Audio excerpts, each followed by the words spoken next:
नमस्कार, मैं हूं संजय शर्मा। आप देख रहे हैं 4 PM पंजाब। राहुल गांधी ने पूरी राजनीति को उल्टा पुल्टा कर दिया।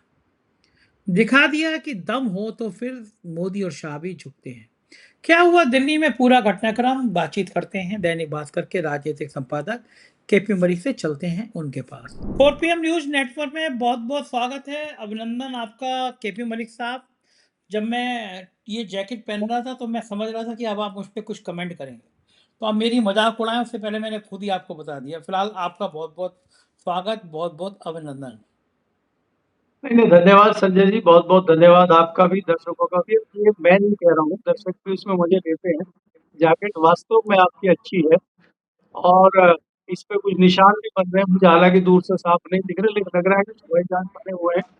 कहीं आप दुबई-वुबई का रुख तो नहीं कर रहे हैं? क्योंकि बाकी जगह तो नहीं हुआ नहीं, है आप। मैंने इस पे मोर का थोड़ा थोड़ा प्रतीक बनाए हैं। विश्व गुरु जी मोर को दाना खिलाते हैं, तो मैंने सोचा कि मैं भी कहीं हिंदुस्तान में तो नहीं पालने देंगे, लेकिन कहीं ऐसी जगह को ठिकाना बनाऊं जहाँ पे मैं भी मोर को दाना खिला सकूं। तो मैंने इसलिए बहुत थोड़ी-थोड़ी मोर वाली जैकेट बनाई है। अब मई में थोड़ा बहुत रहता हूँ, बॉलीवुड में काम कर रहा हूँ, पिक्चर बना रहा हूँ, तो थोड़ा बहुत तो हुलिया बदलनी चाहिए ना। तो लोग कहते हैं कि भाई बॉलीवुड में चले गए। एक जन सज्जन ने कमेंट किया कि संजय जी आप बॉलीवुड में चले गए पत्रकारिता। मैं कहा भाई मेरे माफ़ कर, दिन में 2-2 3-3 वीडियो कर रहा हूँ। यूपी की सबसे सनसनीखेज खबरें 4 PM पे आती हैं। 80 लोगों की टीम है मेरे पास, दिन भर रिसर्च करते हैं। मैं दिन भर ट्विटर पे, फेसबुक पे जुड़ा रहता हूँ। आज 2 घंटे मैं मीटिंग कर रहा था बॉलीवुड के लेके, पिक्चर अपनी साहिया को लेकर, क्योंकि सेंसर बोर्ड ने पास नहीं किया, तो हम लोग कोर्ट वोर्ट का प्लान कर रहे थे कि अदालत में जाएँ अपनी पिक्चर को रिलीज़ कराने के लिए। तब भी मैं वो खबरें देख रहा था कि क्या चल रही है। तो भाई मैं खबर मेरे प्राण वायु हैं। उत्तर प्रदेश की राजनीति, देश की राजनीति मेरी आत्मा है, इसलिए मैं उनसे दूर नहीं जा सकता। मैं बॉलीवुड में काम करूँ, मैं हॉलीवुड में काम करूँ, टॉलीवुड में काम करूँ। और मलिक साहब, मतलब घमंड नहीं कर रहा, लेकिन मैं फुल टाइम पत्रकारिता करता हूँ। प्राथमिकता गाने वही लिखता है। हूँ, गाने गाने लिखता हूँ, एक्टिंग करता हूँ, डायरेक्टर हूँ, प्रोड्यूसर हूँ। मैं मतलब मुझे लगता है कि जितने काम मैं कर सकता हूँ ना जीवन में, उतने काम करते रहने चाहिए। इसलिए काम मैं मोदी जी से कम नहीं करता हूँ। कोई कितना भी कह ले, 17 घंटे तो काम मैं भी करता हूँ, है ना। नहीं, काम लेकिन आज आजकल काम राहुल गांधी कर रहे हैं, मोदी जी कम कर रहे हैं आजकल। आजकल मोदी जी इसलिए कम कर रहे हैं कि राहुल गांधी ने धुआं निकाल दिया। आज भाई हैट्स ऑफ। आज जो राहुल गांधी ने करके दिखा दिया, वो गोदी मीडिया की मजबूरी हो गई। दिन भर अब चैनल पर राहुल गांधी चल रहे हैं। इनको समझ में आ गया कि जैन जी ने जिस तरह इनके रिपोर्टरों को दौड़ाया, पीटा, कपड़े फाड़े, अब अगर राहुल गांधी को ओवरलुक किया तो इनकी बैंड बज जाएगी। और रॉबिन हुड स्टाइल में राहुल गांधी ने एक लाइन में सिर्फ, झुकती है दुनिया झुकाने वाला चाहिए। राहुल गांधी जिस तरह तेवरों के संग थाने में घुसे और कहा एफआईआर तो लिखोगे, कपकपी अमित शाह की चढ़ गई। और मैं फिर कहता हूं मलिक साहब, आप मुस्कुराएंगे, जब समय खराब चल रहा होता है तो ऊंट पर बैठे आदमी को कुत्ता काट लेता है। अमित शाह जी को तो कुत्ते ने काट लिया। राहुल गांधी के तेवरों से अमित शाह की दिल्ली पुलिस की कपकपी चढ़ गई। 8 घंटे मशक्कत पड़ी, लेकिन एफआईआर करनी पड़ी। जो अमित शाह पार्लियामेंट से भाग रहे थे, जो बयान नहीं दे रहे थे कि गोली चली, आखिर में एक एफआईआर दर्ज हो ही गई। सुप्रीम कोर्ट कहता है कि व्हाट्सएप कर दीजिए, मेल कर दीजिए, एफआईआर दर्ज हो जाएगी। लेकिन नेता प्रतिपक्ष को थाने में जम के बैठना पड़ा, कहना पड़ा अगर एफआईआर नहीं होगे तो मामला आर या पार। तब एफआईआर हुई। राहुल गांधी के इन तेवरों ने विपक्ष में जान डाल दी। और मुझे कहने में कोई संकोच नहीं है कि बहुत जल्दी इंडिया गठबंधन को अब राहुल गांधी को ही संयोजक बना देना चाहिए। राहुल गांधी का जो जज्बा है, जो हौसला है, जो नौजवानों के संग लड़ाई लड़ने की ताकत है, उसने अब नौजवानों के बीच भी राहुल गांधी को अपना दीवाना बना दिया है। अकेला बंदा वो है जिसको पप्पू साबित करने में हजारों करोड़ रुपए खर्च हो गए, लेकिन राहुल गांधी ने दिखा दिया कि मोदी और शाह को पसीने कैसे छुड़ाए जाते हैं, पानी कैसे पिलाया जाता है। पूरे घटनाक्रम पे, चूंकि आप दिल्ली के बहुत करीब हैं और आप, मैं तो बॉम्बे में हूँ, लेकिन आप दिल्ली में इस पूरे घटनाक्रम को आज दिन भर बहुत करीब से देखते रहे, तो मुझे बताइए, किसी ने सोचा था कि नेता प्रतिपक्ष जाएगा और इन तेवरों के संग जाएगा कि सरकार के पसीने छूट जाएंगे। नहीं, देखिए संजय जी, इसमें 2-3 चीजें हैं। पहली बात तो ये है कि जिस प्रकार से पुलिस की बात आप कर रहे हैं कि भाई पुलिस एफआईआर नहीं करती है आसानी से, बड़ी मशक्कत करनी पड़ती है। राहुल गांधी जैसे विपक्ष के नेता को 8 घंटे लग गए, जो पार्लियामेंट के चंद कदमों की दूरी पे है, इतना बड़ा थाना है उसमें करने के लिए, तो गाँव में क्या होता होगा ये उन्होंने खुद कहा। और कमाल की बात ये है कि एक-एक चीज़ की फुटेज, एक-एक चीज़ का वीडियो, एक-एक चीज़ के फ़ोटो उन्होंने डाले। और हम ये कहते हैं कि भई पुलिस इतनी आसानी से एफआईआर न करती, यहाँ भी हमें गलत ठहराते हैं भाई। अरे जंतर-मंतर की एक लड़की थी, तो उसकी एफआईआर दिल्ली में नहीं हुई, ज़ीरो एफआईआर नोएडा पुलिस ने उसकी खटाक से कर ली। आप यूपी पुलिस को ऐसे ही भूल जा रहे हैं, कितनी तेज़ है यूपी पुलिस, नहीं देख रहे हैं आप? रात को वो आपके अभिषेक उपाध्याय हैं, उनके ऊपर रात को 11:30 बजे एफआईआर कर दी और उनके आगे लेने के लिए। तो जहाँ पुलिस का काम है, वहाँ पुलिस तेज़ी से भी काम करती है। लेकिन कहाँ काम करना है, कहाँ नहीं करना है, ये भी तो कोई डिसाइड करेगा ना। तो ये डिसाइड करने के उनके सरकारी आका होते हैं, जो ये डिसीज़न करते हैं।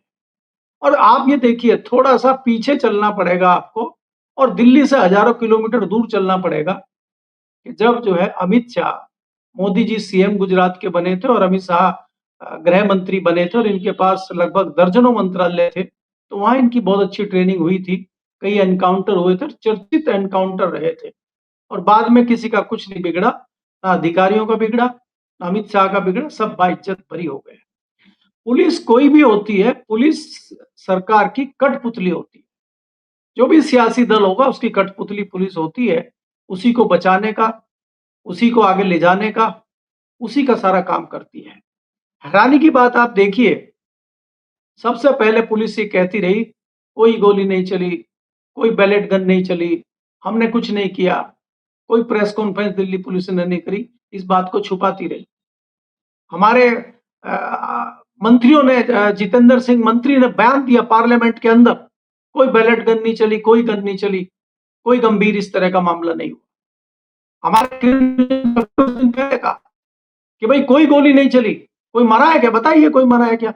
मतलब जब तक कोई ना मरे, तब तक तो इनको लगता है कुछ हुआ ही नहीं। और आप ये हैरानी की बात देखिए कि आज जिस प्रकार से राहुल गांधी पहुंचे हैं, 14 अगस्त से वो जो छात्र है साहिल लोचव करके, वो लगातार एफआईआर कराने की कोशिश कर रहा है 14 अगस्त से, उसकी एफआईआर नहीं हो रही। और एक एफआईआर, ज़ीरो एफआईआर वो उस बालिका पे हो जाती है और उसको कहा जाता है कि इन्होंने मोदी जी के खिलाफ अपशब्द कहे, उस पर ज़ीरो एफआईआर तुरंत हो गई, उसको कहीं नहीं जाना पड़ा। बैठे-बिठाए नोएडा पुलिस ने कर दी। और यहाँ ये रोज़ थाने में जा रहा है, मेरी एफआईआर करो, इसकी एफआईआर नहीं हो रही है। और आज जब राहुल गांधी पहुंचे हैं, देखिए पुलिस का करिश्मा, पुलिस कहती है साहब ये कोर्ट के विचाराधीन है और कोर्ट ने कमेटी बना दी है। अरे कोर्ट ने तो कल ही तो कमेटी बनाई है, ये तो 14 से घूम रहा है, ये तो 1 महीना पुराना मामला है। तो आप ये देखिए कि पुलिस का व्यवहार क्या है और सरकार का व्यवहार क्या है। दूसरी बात ये है कि जो पर्दा एक ले लिया था, जिस पर्दे के पीछे छुप गए थे अमित शाह, वंदे मातरम नामक पर्दा, आज वो पर्दा भी हट गया। और वंदे मातरम का पर्दा ज्यादा दिन चल नहीं रहा है क्योंकि राहुल गांधी छात्रों की जो ये गूंज है, इस गूंज को गुंजायमान रख रहे हैं। अब ये छात्र, आज तो थाना था कि भाई आज संसद मार्ग थाने और कल पुणे, आज थाने कल पुणे, तो कल यही छात्रों की गूंज जो है पुणे में होगी। तो राहुल गांधी ने जिस प्रकार से घुमाया है और ये अमित शाह जी की जो पूंछ उनके हाथ में आ गई है, जो कमजोरी उनके हाथ में आ गई है, राहुल गांधी उसका मजा ले रहे हैं। आप ये देखिए कितना इजी सारी चीजें, सारे विजुअल हैं, हमने दिन भर उसी को फॉलो किया चीजों को। कई सारे चैनलों को मजबूर होकर राहुल गांधी को, कांग्रेस के तमाम नेताओं को जो उनके साथ गए थे, प्रियंका गांधी थी वहां पे, बहुत सारे दूसरे नेता थे कांग्रेस के, सबको कवर करना पड़ा, दिखाना पड़ा और भीड़ को जगह-जगह रोक दिया गया संजय जी। राहुल गांधी ने जो ये पैंतरा शुरू किया है कि खबरें लीक ना हो जाए, कुछ पता ना लग जाए, ये दूसरी घटना है राहुल गांधी की। पहली घटना प्रधानमंत्री के घर के बाहर पहुंच गए थे, एकाकी और बैठ गए थे वहां जाके धरना शुरू। उसके बाद आज उसी पैटर्न पे ये हुआ कि ये संसद मार्ग थाने पहुंच गए, जबकि एफआईआर कराने ईमानदारी से आराम से मंदिर मार्ग थाने गए थे और वहां मंदिर मार्ग के एसएचओ ने कहा कि साहब नहीं, अभी हम नहीं कर सकते, ऊपर से आदेश है, फलाना है, आप डीसीपी के पास चले जाइए।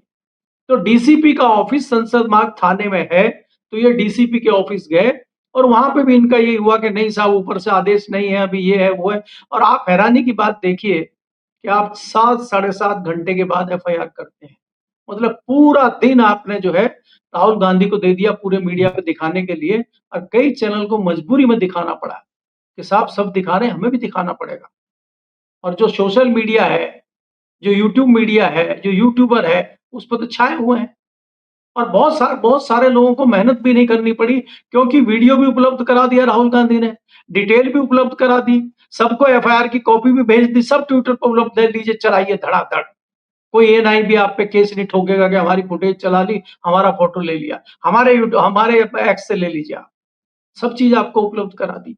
तो मजबूरी में चैनलों को भी उतरना पड़ा और उनको भी लीपापोती करनी पड़ी।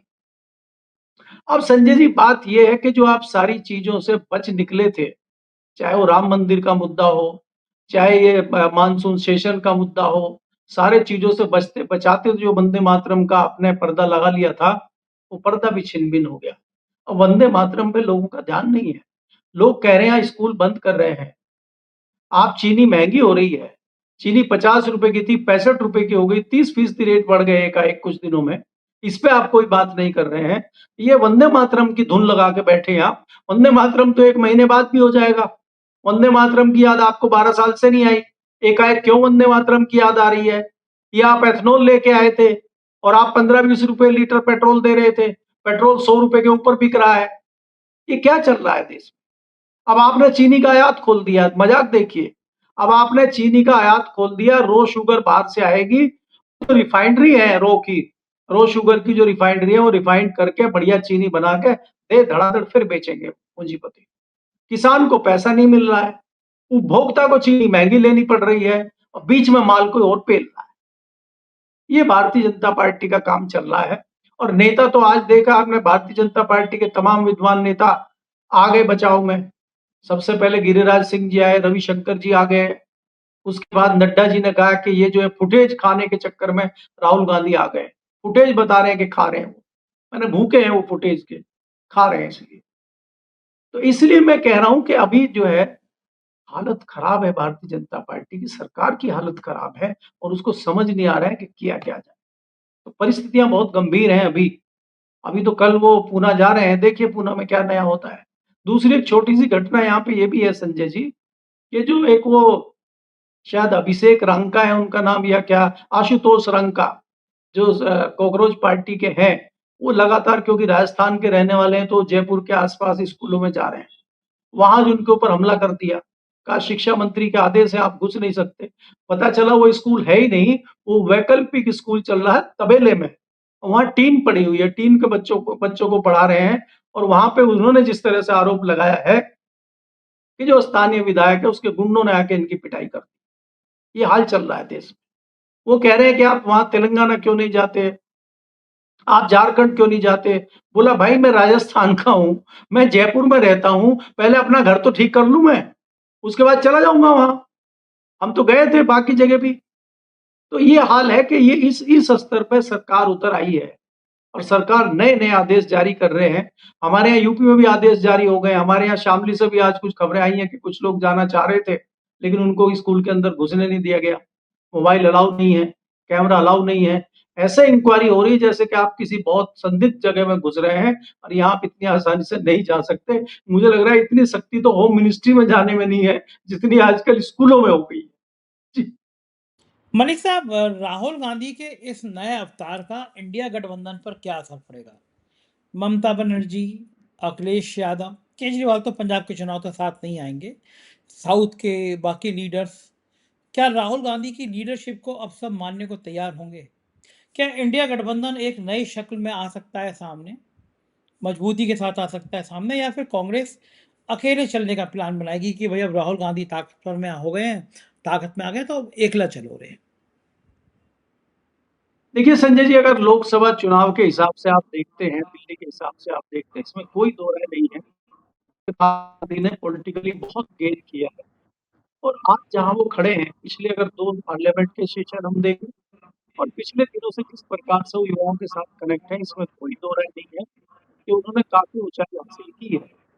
जिस प्रकार से भारतीय जनता पार्टी ने उनको घोषित करने के लिए तमाम साम-दाम, दंड-भेद किए थे, वो तो हमारे सामने है कि आईटी सेल के लोगों को बदलना पड़ गया मोदी जी को। अगर आईटी सेल बहुत अच्छा काम कर रही होती, तो बदलना क्यों पड़ता?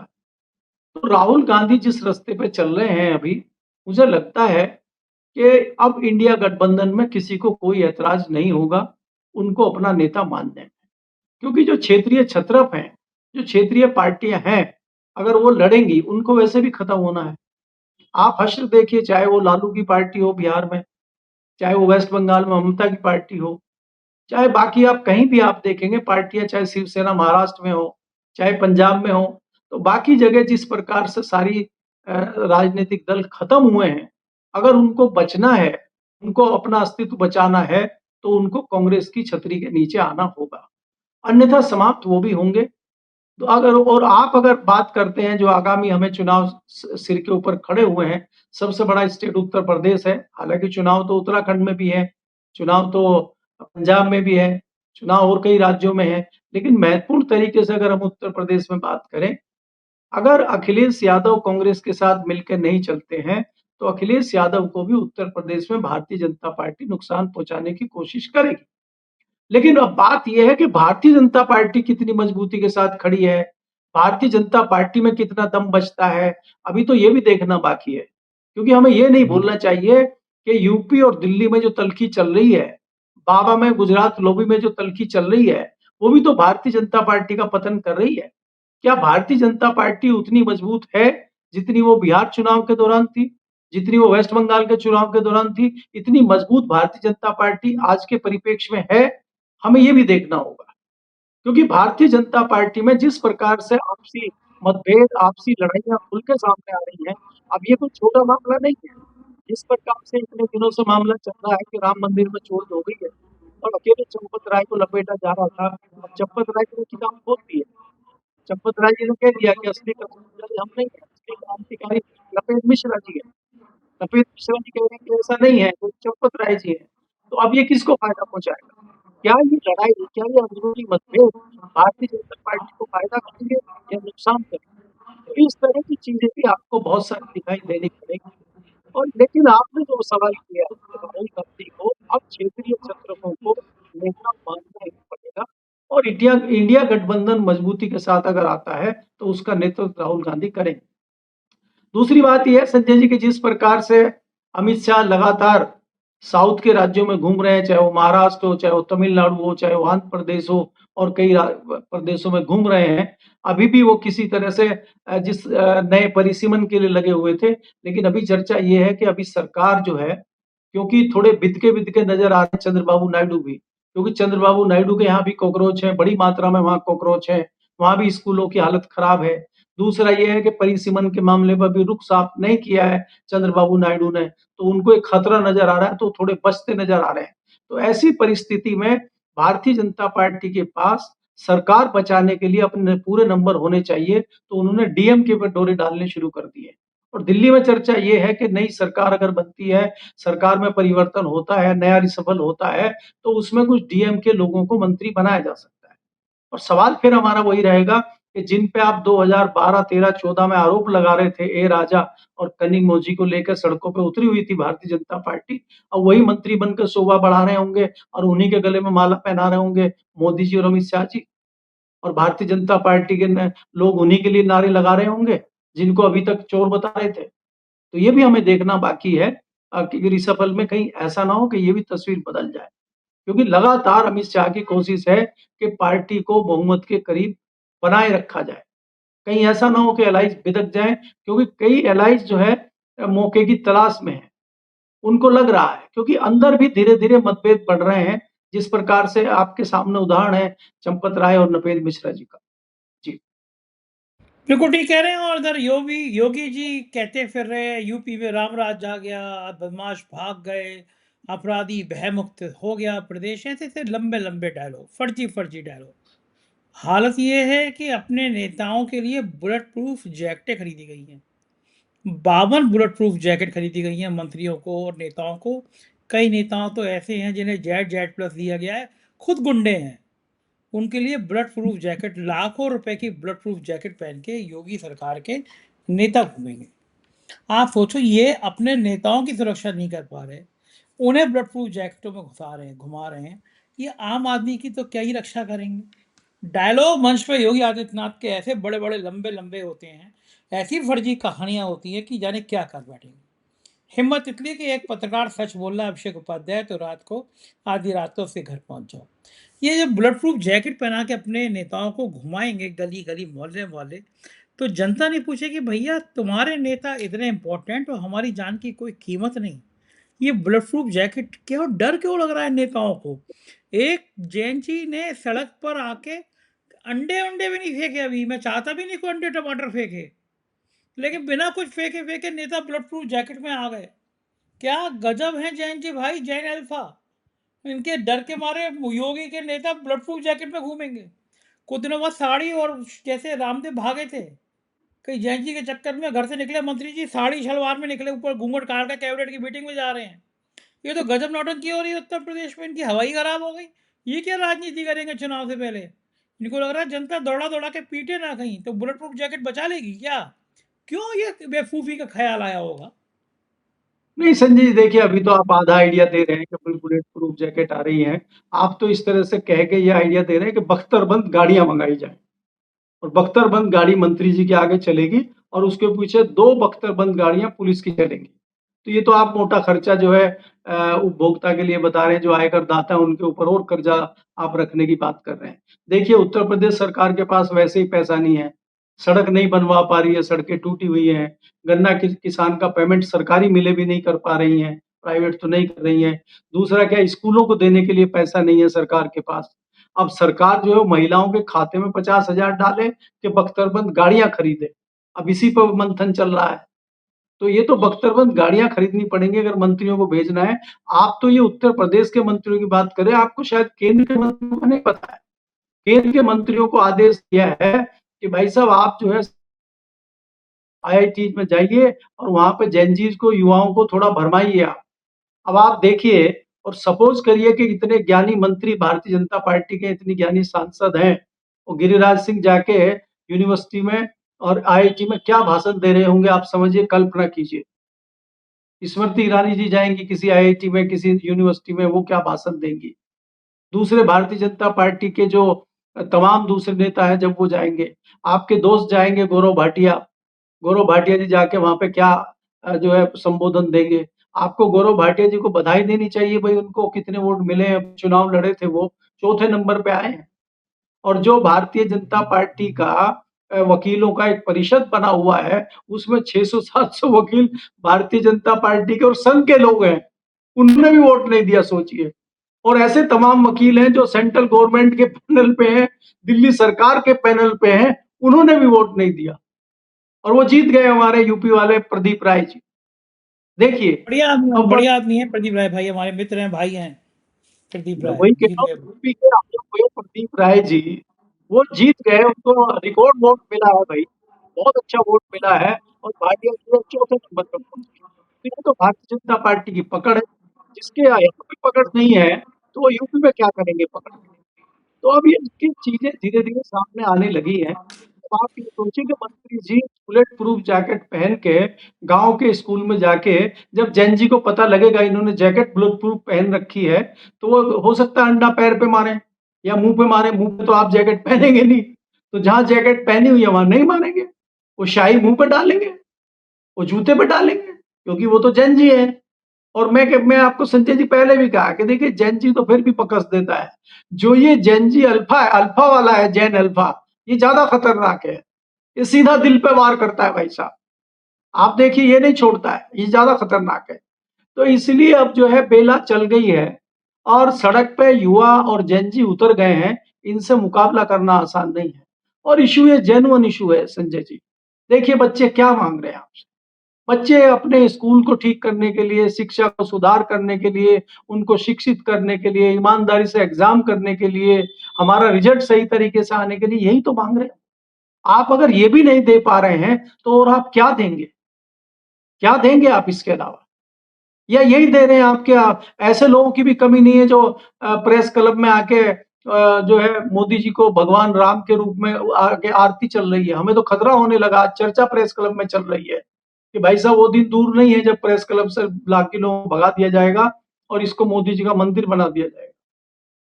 इस तरह की चर्चाएँ दिन भर चली है आज दिल्ली में कि भाई बिल्कुल साहब ठीक बात आदेश है, का। यही यही होने वाला है। और आप ये देखिए मलिक साहब, मैं तो डर गया भैया। देखिए, मैंने एक एक बड़ी बढ़िया स्टोरी सुबह 6 बजे लगाई। एक बड़े प्यारे से सज्जन से शरीफ से शख्स है, नाम है टेबरीवाल।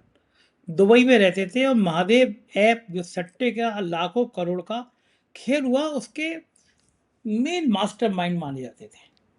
ईडी ने जब ये जांच शुरू करी तो उसके ना जाने कितने पन्नों में टेबरीवाल टेबरीवाल टेबरीवाल टेबरीवाल। लेकिन साहब, बड़ी चर्चा हुई कि टेबरीवाल के संबंध तो पीएमओ तक जा पहुंचे। मैं फिर कह रहा हूँ, मेरे पास कोई प्रमाण नहीं है कि हरेन जोशी उनके दोस्त है या नहीं है। लेकिन फिर इतना बड़ा काम हुआ कि टेबरीवाल का गुर्गा विकास गर्ग, जो भाजपा का नेता था, उसको गिरफ्तार कर लिया। लोग हैरान कि बीजेपी के सीनियर लीडर का बेटा खुद बीजेपी नेता, संयोजक भी है कि उसका वो गिरफ्तार हो गया। 900 साढ़े 900 करोड़ की संपत्ति जब्त हो गई। एक वो रोविन नैना रैना है, उनके भी कुछ खुलासे हुए इसमें कि उन्होंने भी बड़ी शिकायत की थी। केजरीवाल साहब लंदन बैठे हुए हैं। लंदन में उन्होंने बड़ा साम्राज्य खड़ा किया। वकील साहब को सुना गया है कि वो 3 करोड़ रुपए महीना देते थे केवल पैरवी में। वो वकील साहब मेहुल चौकसी वॉक्सी की भी वकालत किया करते थे। लंदन गए वो केजरीवाल जी के पास, सुना जाता है। मैफेयर सबसे महंगी जगह है। वहाँ पे वकील साहब का कुछ महिलाओं से सेक्स वैक्स को लेके विवाद हो गया और महिलाओं ने शिकायत कर दी, वकील साहब जेल चले गए। जब मुझे पता चला तो मैंने टेबरीवाल की पड़ताल करी, ईडी के पन्ने आए तो मेरे तो होश वाख्ता हो गए। तब तक साहब सुबह खबर आई, शाम तक टेबरीवाल का नोटिस, लीगल नोटिस आ गया मेरे पास। उससे 1 डेढ़ साल पहले मैंने विकास गर्ग पे स्टोरी की थी। विकास गर्ग ने मुझे मुकदमा कर रखा है, मानहानि का चल रहा है। टेबरीवाल का जैसे ही नोटिस आया, मैंने कुछ लंदन के अपने लिंक एक्टिव किए, तो और होश उड़ाने वाले कारनामे सामने आ गए कि टेबरीवाल का बेटा अक्षत अक्षत टेबरीवाल वहाँ के सैकड़ों करोड़ रुपए के निवेश को संचालित कर रहा है। एक क्लब है, कुछ और पेपर मैंने मंगाए हैं क्लब में, अक्षत की प्रॉपर्टी में।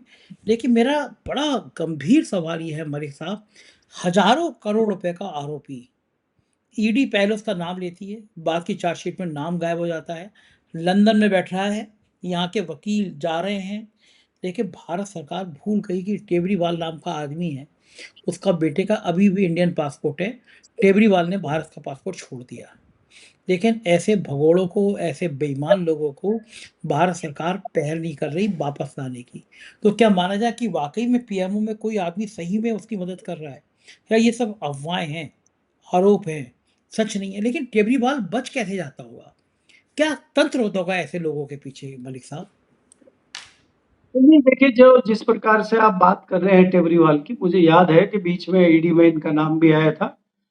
लेकिन बाद में इनका नाम भी गायब हो गया और ये खुद भी गायब हो गए, बाद में कोई चर्चा कहीं हुई नहीं। और ये कोई पहला कारनामा इस सरकार में नहीं है। इसमें आप देखिए, एक व्यक्ति थे गुजरात के, वो कश्मीर में बड़ा पीएमओ का प्रोटोकॉल लेके घूम रहे थे और उनकी एक बार चर्चा हुई, उसके बाद वो गायब हो गए। फिर एक पीएमओ के पास ही संजय शेरपुरिया नाम के थे, वो भी कुछ दिन आए, वो भी गायब हो गए। फिर क्या हुआ, आपने देखा कि पीएमओ में हिरेन जोशी का नाम आया और कुछ दिन चर्चा चली और ये भी हुआ कि भई वो सट्टा ऐप से जुड़े हुए हैं, इसलिए शायद उनको हटाया गया, लेकिन कोई तथ्य, कुछ चीज़ सामने आई नहीं। दूसरा, हमारे प्रसार भारती के नवनीत सहगल जी थे, उनको भी हटाया गया, उनमें भी चर्चा चली कि उनका बेटा भी कुछ जुड़ा हुआ है, हालाँकि उन्होंने तुरंत सफाई दी। लोगों ने सफाई में भी कहा कि भई इन्होंने तुरंत सफाई दी है, तो कुछ चोर की दाढ़ी में तिनका लग रहा है। इसके अलावा संजय जी, अगर आप देखेंगे, अभी बिहार में भी एक इस तरह की गिरफ्तारी हुई है और पुलिस ने जिस दिन गिरफ्तारी की है, तमाम चीज़ें दिखाई हैं कि उनका 100 करोड़ का ये है, घर बना हुआ है, गाड़ियाँ हैं, विदेशी गाड़ियाँ हैं। जो एक नई गाड़ी है, भारत में कुल 3-4 गाड़ियाँ हैं, एलन मस्क वाली जो नई गाड़ी है, वो भी उनके वहाँ से पकड़ी गई है। तो ये लोग कौन हैं? सरकार इस पे मुँह क्यों नहीं खोलती है?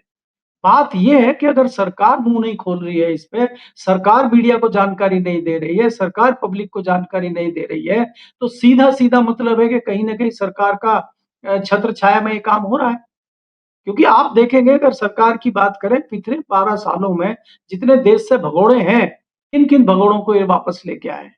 ये तो बड़े दावे करते थे सरकार आने से पहले कि हम एक-एक अपराधी को पकड़ के लाएँगे, बाहर से पूरा जो काला धन देश से बाहर गया उसको वापस लाएँगे, 15-15 लाख तो यूँ ही मिल जाएगा लोगों को जैसे देश से बाहर से पैसा आएगा। तो ये तो पुराने जुमलेबाज हैं संजय जी, हम जुमलों पे ही तो चर्चा कर रहे हैं।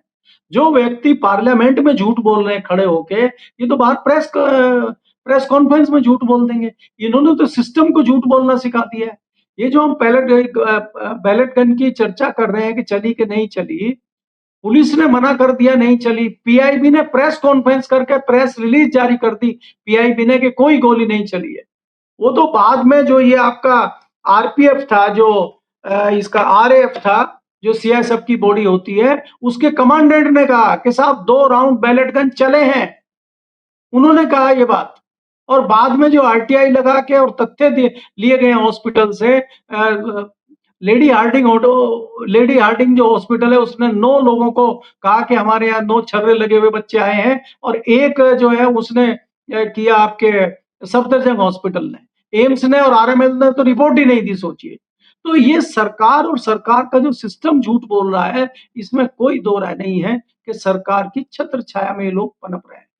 भारतीय जनता पार्टी के आदमी हैं, आप खुद कह रहे हैं, उन्होंने आपके ऊपर मानहानि का दावा कर दिया है, अपनी सफाई नहीं दी है उन्होंने प्रेस कॉन्फ्रेंस करके। 950 करोड़ का मामला है।